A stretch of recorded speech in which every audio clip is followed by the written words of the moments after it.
السلام علیکم ورحمۃ اللہ وبرکاتہ۔ امید ہے آپ سب لوگ خیریت سے ہوں گے۔ Welcome to my YouTube channel the Quran education.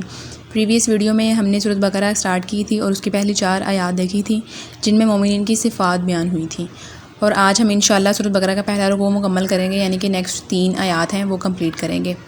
Start کرتے ہیں۔ بسم اللہ الرحمن الرحیم۔ اولئک یہی لوگ، علی پر، ہدن ہدایت، من ربہم اپنے رب کی طرف سے، واولئک اور یہی لوگ، ہم المفلحون فلاح پانے والے ہیں۔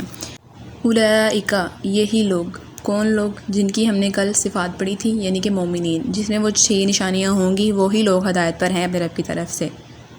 اور اگر کسی میں وہ صفات نہیں ہیں اور وہ خود کو مسلمان کہلواتا ہے کہ میں مسلمان ہوں، تو وہ ایک طرف سے منافق ہے۔ اب یہاں پہ بیان کیا گیا ہے وَأُولَٰئِكَ هُمُ الْمُفْلِحُونَ، یعنی کہ جن میں یہ 6 صفات پائی جاتی ہیں وہی فلاح پانے والے ہیں۔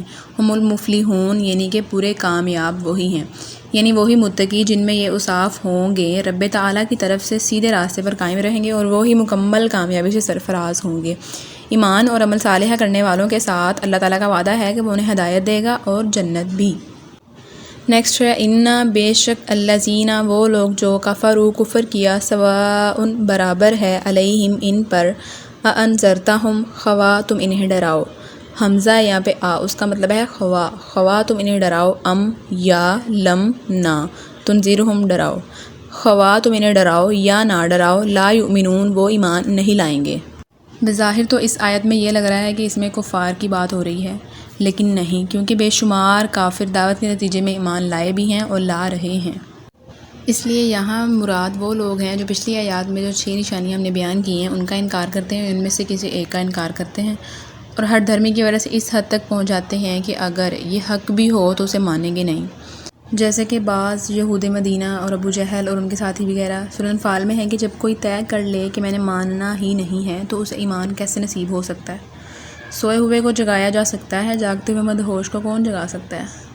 اس کا مطلب یہ ہرگز نہیں ہے کہ ڈرانا بالکل فضول ہے، بلکہ اللہ تعالیٰ کا پیغام ہر شخص تک پہنچانا فرض ہے، کیونکہ ہم نہیں جانتے کہ اللہ کے علم میں کون ایمان لانے والا ہے اور کس کی قسمت میں کفر پر اصرار ہے۔ ہمیں ہر حال میں ڈرانے پر ثواب ملے گا اور نہ ڈرانے پر باز پرس ہوگی۔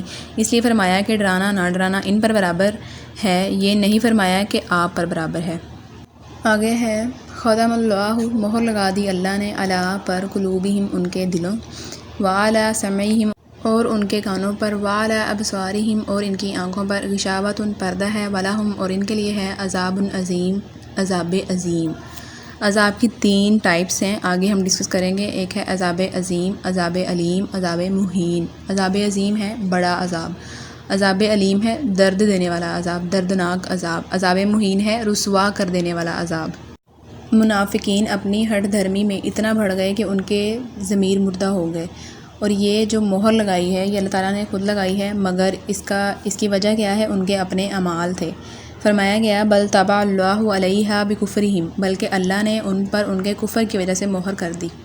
رسول صلی اللہ علیہ وآلہ وسلم نے فرمایا بندہ جب کوئی گناہ کرتا ہے تو اس کے دل پر ایک سیاہ نقطہ لگا دیا جاتا ہے، پھر جب وہ باز آ جائے، استغفار کرے اور توبہ کرے تو اس کا دل چمک جاتا ہے، اور اگر دوبارہ گناہ کرے تو نقطہ بڑھا دیا جاتا ہے، یہاں تک کہ اس کے دل پر چھا جاتا ہے۔ یہی وہ زنگ ہے جو اللہ نے ذکر فرمایا کلا بل ران علی قلوبہم ما کانوا یکسبون، ہرگز نہیں بلکہ زنگ بن کر چھا گیا ہے اور ان کے دلوں پر جو وہ کماتے ہیں۔ یہاں پر جو ہم نے پڑھا وعلی ابصارہم غشاوۃ، ان کی آنکھوں پر پردہ ہے، غشاوۃ پر تنوین تعظیم ہے، اس لیے اس کا ترجمہ ہے بھاری پردہ۔ یہ تھا ہمارا آج کا لیکچر۔ آج ہم نے سورۃ بقرہ کا پہلا رکوع مکمل کر لیا الحمدللہ۔ انشاءاللہ نیکسٹ سے ہم دوسرا رکوع سٹارٹ کریں گے اور اس کی تفصیل دیکھیں گے۔ آج کی لیکچر میں کوئی کوسچن ہو تو کمنٹ باکس میں لازمی پوچھیں۔ میری ویڈیو کیسی لگی آپ کو، اس کے لیے بھی کمنٹ لازمی کریں۔ اگر آپ کو میری ویڈیو پسند آئی ہو تو لائک کریں، سبسکرائب کریں اور شیئر کریں۔